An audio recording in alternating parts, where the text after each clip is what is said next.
урматтуу мусулман бир тууган, чындыгында момун мусулмандын жашоосунда бата кылуу, дуа кылуу өтө маанилүү жана өтө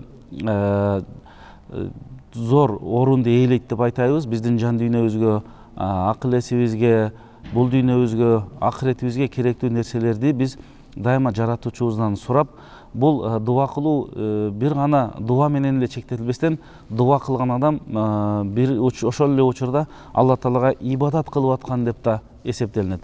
Пайгамбарыбыз саллаллаху алейхи вассаламдын хадисинде келет экен: "Ад-дуау силахул муъмин ва имадуд-дин ва нурус самавати вал ард." Мындайча айтканда, дуа, бата кылуу бул момун мусулмандын чыныгы куралы, диндин тиреги жана асман менен жердин нуру дейт. Ал эми башка бир хадисте пайгамбарыбыз саллаллаху алейхи вассалам айтат: "Ад-дуау хувал ибада" дейт.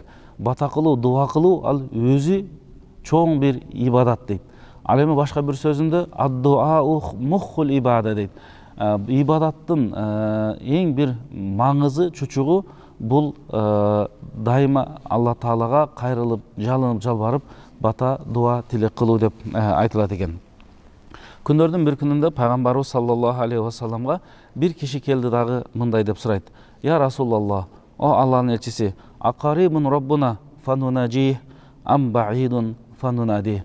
Аллаху субхана таалага бата кыла турган болсок, кандай бата кылалы?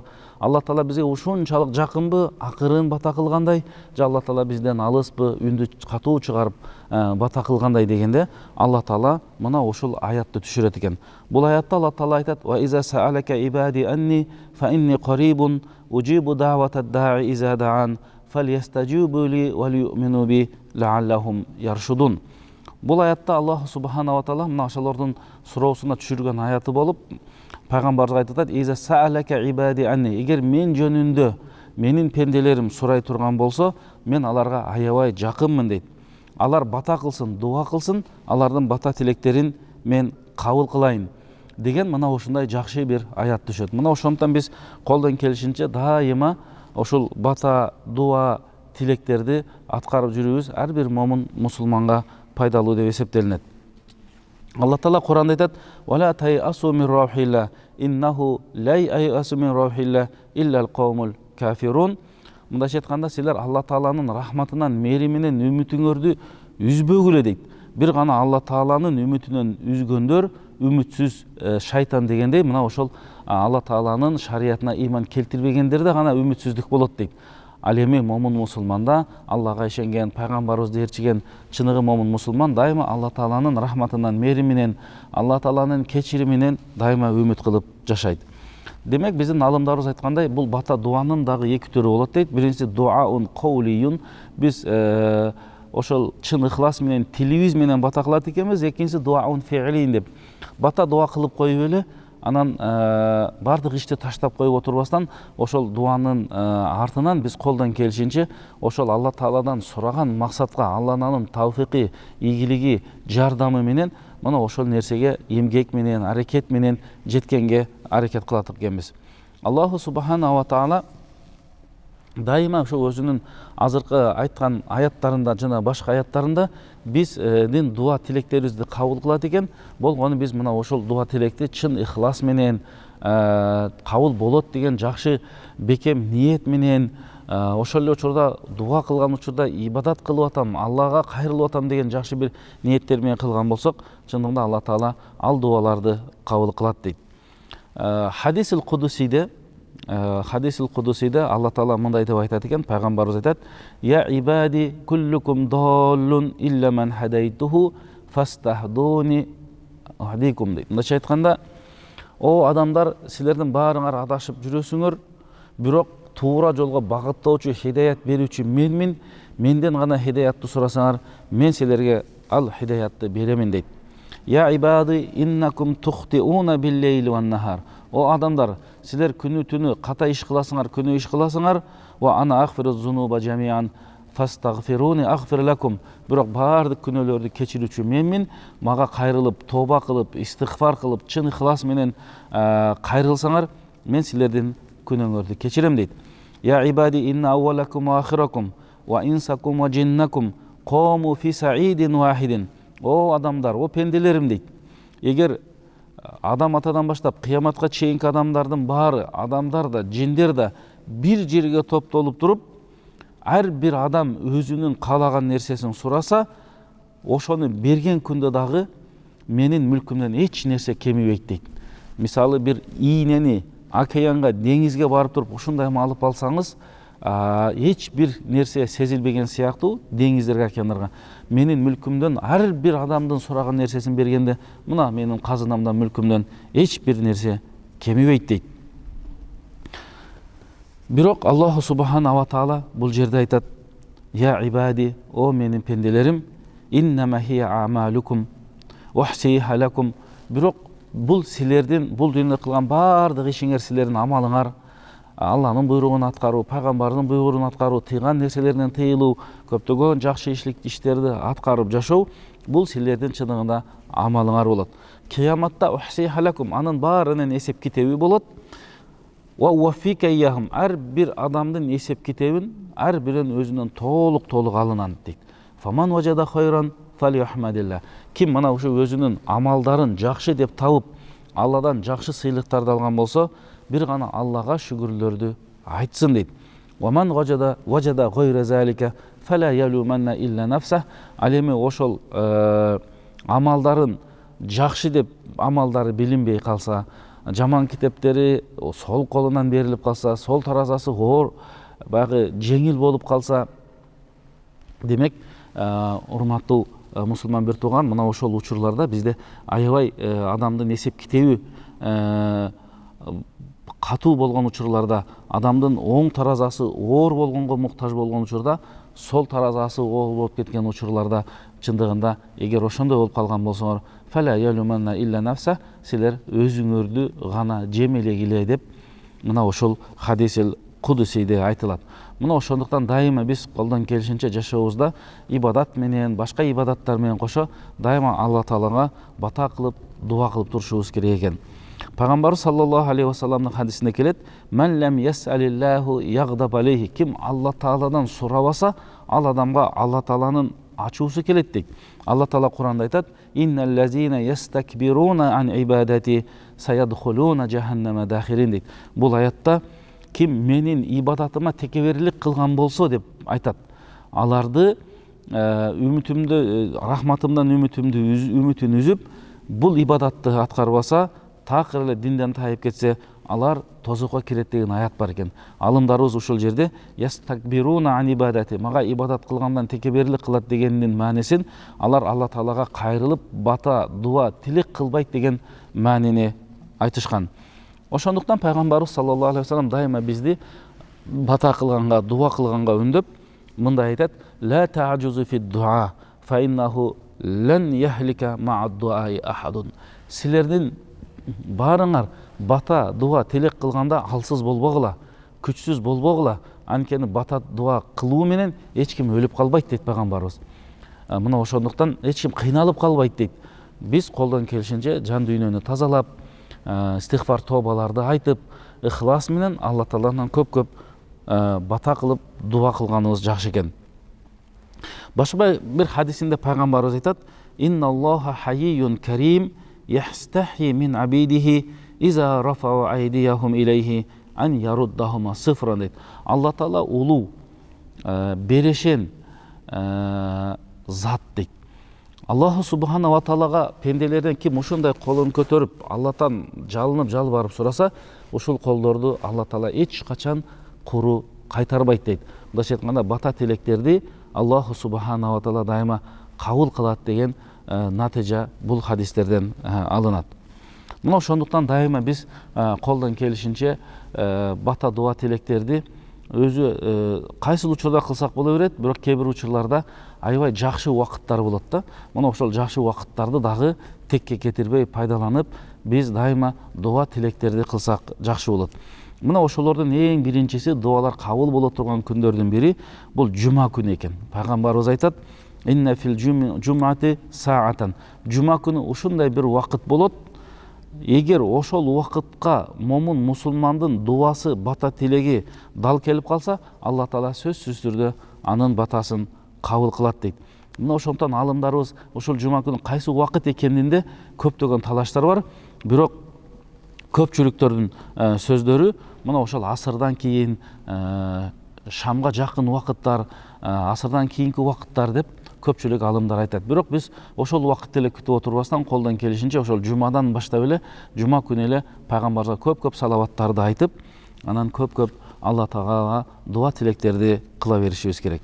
Андан кийин биздин алымдарыбыз айтат, азан менен такбирдин ортосунда, коматтын ортосундагы дуалар дагы кабыл болот деп айтылат. Имам Мужахидден келет экен: «Аннас-сола жу'лат фи хойри саат фа алейкум бид-дуаи холфа салават». Мындайча айтканда, намаздар өтө сонун убакыттарга коюлган дейт. 5 убакыт намаздын убакыттары өтө сонун, өтө жакшы убакыттарга коюлган. Мына ошолордун артынан дайыма биз эмне кылышыбыз керек? Бата кылышыбыз керек дейт. Пайгамбар саллаллаху алейхи вассалам хадисте келет экен: «Ад-дуау байнал азани вал икамати ла турат» дейт. Азан менен коматтын ортосундагы дуалар эч качан кайтарылбайт дейт. Мына ошондуктан биз азан айтылганда ошо азанчынын артынан кайталап туруп, артынан ушундай бата дуа тилектерди кылышыбыз керек экен. Андан кийин эң бир жакшы дуанын кабыл боло турган учурларыны биздин алымдарыбыз айтат. Адам баласы өтө бир жүрөгү жибип, Алла Тааладан хидаятты табып, туура жолду билип, ошону түшүнгөндөн кийин кой тооба кылайын деп тооба кылган учуру, ошол тооба кылып, күнөөлөрүнө өкүнүп, жакшы бир кадамды баштап аткан учурундагы кылган бата дуасы тилеги дагы кабыл болот деп айтылат экен. Мына биздин ислам аламында Имам Шарави деген чоң алым аулия өткөн. Ушул өзү айтат, күндөрдүн бир күнүндө бир кыз келип калды дейт. Анан ал келип: «О имам, мага бир насаат берип коюңуз, жакшы бир багыт бериңизчи, мага бата да кылып коюңузчу, дуа кылып коюңузчу. Себеби мен мына бүгүндөн баштап хижаб кийип баштадым, өткөндөргө бардыгына тооба кылдым. Мына ошондуктан мага дуа бериңчи» дегенде, Имам Шарави айтат экен: «Ке кызым, биринчи сен мага бата берип койчу, анан сөзүбүздү улайлы» дейт экен. Анан таң калды дейт тиги кыз. «Эмне үчүн мен сизден бата тилеп келип атам?» дегенде, адамдын тооба кылган учурундагы жүрөктөрү жибип, акыл пикири тунарып, иманы тазаланып, жан дүйнөсү мындай иман нуруна бөлөнүп турган учурда, ошол учурда аябай туура жолду билип өкүнүп турган учурдагы убакыттагы дуалар дагы кабыл болот деп мына ушундай жакшы түшүндүрүп берди дейт. Мына ошондуктан биз ошол убакыттарды дагы жакшы билишибиз керек. Андан кийин биздин алымдарыбыз айтат, түндүн акыркы 3-чү бөлүгүндө, мисалы ошол баамдатка чейинки жарым саат, 1 саат, 2 саат убакыттар, мына ошол учурларда дагы дайыма биз тахажжуд окуп, эртең менен ошол убакыттарда туруп дуа кылып, Куран окуган болсок, өтө жакшы амалдардан деп эсептелип, сооптор көп берилет экен. Ошол эле учурда, ал учурдагы бата дуа тилектер дагы кабыл болот дейт. Алла Таала ошол жанагы хадисил кудусинде келгендей: «Ман ядуни фастажибу ла». Пайгамбардын хадисинде деле келет: ким дуа кылат, мен дуасын кабыл кылайын. «Ман ясалуну фаутия». Ким менден сурайт, мен берейин. Ким менден күнөөсүн кечирүүсүн сурайт, мен анын күнөөсүн кечирейин дейт экен. Мына ушул убакытта, демек бул баардык элдер уктаган, айлана чөйрө жым-жырт болгон учурда ошол уйкудан, катуу уйкудан туруп, Алла Таалага ибадат кылып, артынан бата дуа тилектерди кыла турган болсок, мына ушундай жакшы бир соопторду берүү менен биздин бата дуа тилектерибизди Алла Таала кабыл кылат экен. Жана биз айтып өткөндөй, чындыгында бул батанын, дуанын кабыл болушунун эң негизги шарттарынын бири бул дуаны ыхлас менен кылыш керек, якын менен кылыш керек, чын ишеним менен кылыш керек. Алла Таала кабыл кылат деген багы чын иман менен кылыш керек. Пайгамбарыбыз айтат: «Удуллаха ва антум муқинуна бил ижаба». Маанеси, силер бата дуа тилек кылып атканда, Алладан ошол дуаларыбыз, тилектерибиз кабыл болот, Алла кабыл кылат деген чын ишеним менен бата кылгыла дейт. Эгер мына ушул биз өзүбүздүн бата дуа тилегибизде экен деген бир шекти киргизип койгон болсок, күмөндү киргизип койгон болсок, бир дуа кылып кое берейинчи, эми кабыл болот бекен деген болсок, анда бул шектүү болуп калат дагы, балки дуабыз кабыл болбой калат. Жүрөктөн чыккан сөздөр дагы мына ушундай ыхластуу болбой калышы мүмкүн. Андан кийин Алла Таалага дайыма бата дуа тилек кылганда бул Алладан Алланы улуктоо жана Алланын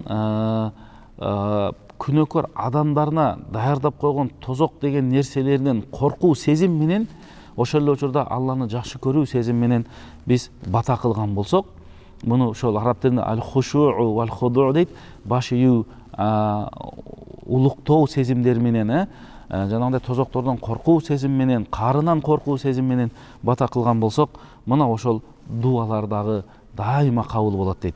Анткени пайгамбарыбыз айтат: "Ва аламу анналлаха ла якбалу дуаа мин qalbin гафилин лахин" дейт. Алла Таала эч качан капилетте калган жүрөк менен, ойногон жүрөк менен, кайдыгер жүрөк менен кылынган бата дуа тилектерди билип койгула, Алла Таала кабыл кылбайт дейт.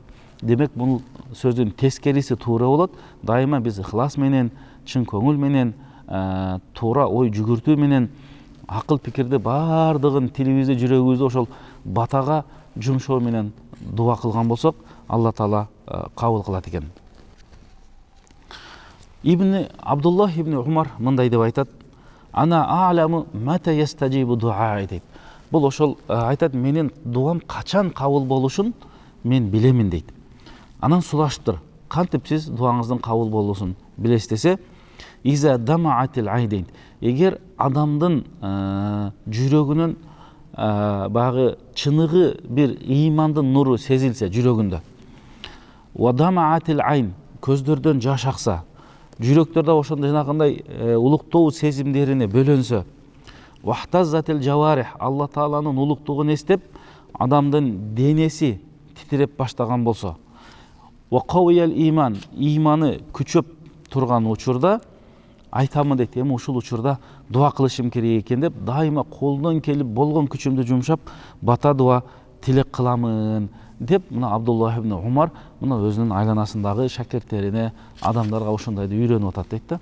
Демек адам баласы аябай бир Кудайды эстеген учурда, жүрөгүнө ошондой хидаят түшкөн учурларда, ар кандай абалдарда ошондой бир жүрөктөр жибип, ыймандар күчтүү болгон учурларда дагы артынан бата кыла койгон болсок, бул батабыздын дагы Кудай буйрса ийгиликтүү болорун мына ошол Абдуллах ибн Умардын сөзүнөн билип атабыз. Демек, андан кийин дагы биздин алымдарыбыз айтат, адептеринин бири адамыл истежал. Мындайча айтканда, бата кылсаң эле артынан кабыл болуп калыш керек деген, батанын кабыл болуусуна шашылуу деген нерсе такыр болбош керек экен.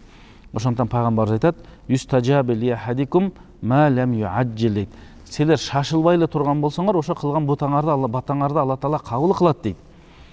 Анан шашылгандыкты кантип түшүнөбүз дегени, "Дауту фалам ястажибли" мен Аллага дуа кылдым эле, бата кылдым эле, тиледим эле, эч менин дуамды кабыл кылган жок деп айтуу, мына ошол дуанын кабыл болуусуна шашылуу деген мааниде түшүнөт экенбиз. Пайгамбарыбыз бизге мына ошондой таризде бизге түшүндүрүп атат. Мына ошондуктан урматтуу мусулман бир турган, биз колдон келишинче ошол дуаны азыр бул жерде айтылгандай ыхлас менен, чын көңүл менен, эч бир шек күмөнсүз Алла Таала кабыл кылат деген жакшы ниет менен бата кылганга аракет кылалы.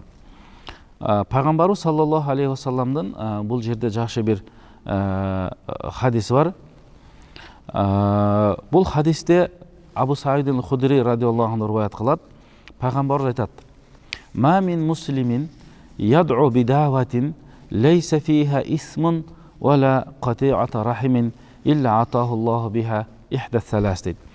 Кайсы бир момун мусулман өзүнүн дуасында, батасында бир жакшы дуаларды кылып, бирок ошол дуанын ичинде бир башка бир бирөөгө күнөөдөн бата кылбаса, жамандык тилеп, андан кийин туугандык мамилени үзүү, баланча менен үзүү жаатында дагы баталарды кылбаса, бул эми туура эмес да, шариятта туугандык мамилени үзүү, бирөөгө жамандык тилөө, мына ошол дуалар камтылган эмес болсо, Алла Таала ал адамга 3 жакшылыкты берет дейт.